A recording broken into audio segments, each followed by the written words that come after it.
आतापर्यंत तुम्ही ठेच्याचे खूप सारे प्रकार पाहिले असतील, पण आज आपण कैरीचा ठेचा बनवणार आहोत। हाय नमस्कार, मी सुप्रिया सोनचाफा मराठमोळी चव या आपल्या चॅनलमध्ये तुम्हा सर्वांचं मनापासून स्वागत आहे।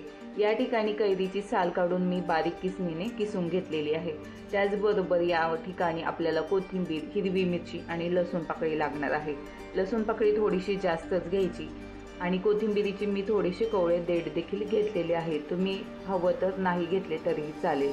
आता गॅसवर एक तवा गरम करायला ठेवायचा, त्यामध्ये थोडंसं तेल टाकून घेऊयात आणि यामध्येच आपल्याला लसूण आणि हिरवी मिरची छान खरपूस अशी भाजून घ्यायची आहे। अशा पद्धतीने खरपूस अशी हिरवी मिरची भाजून घेतल्याने ठेचा आपला खूप छान असा लागतो। मस्त एकदम मीडियम फ्लेमवर मी हे भाजून घेणार आहे। तुम्ही जर माझ्या चॅनलवर नवीन असाल आणि अजून चॅनलला सबस्क्राइब केले नसतील, तुम्हाला जर माझे व्हिडिओ आवडत असतील तर चॅनलला नक्की सबस्क्राइब करा। आता हे सर्व एका साईडला काढून घेऊयात आणि त्यामध्येच आपल्याला जी कोथिंबीर आहे ती देखील भाजून घ्यायची आहे।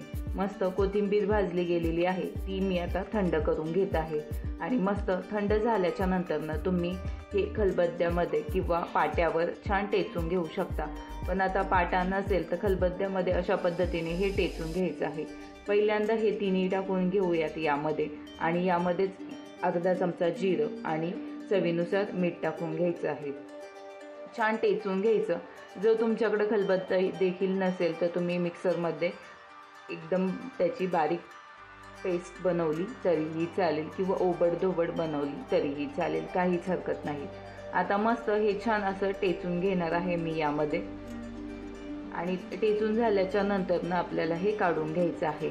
आता एका डिशमध्ये हे सर्व काढून घेऊयात आणि यामध्ये थोडासा ठेचा ठेवून द्यायचा आहे।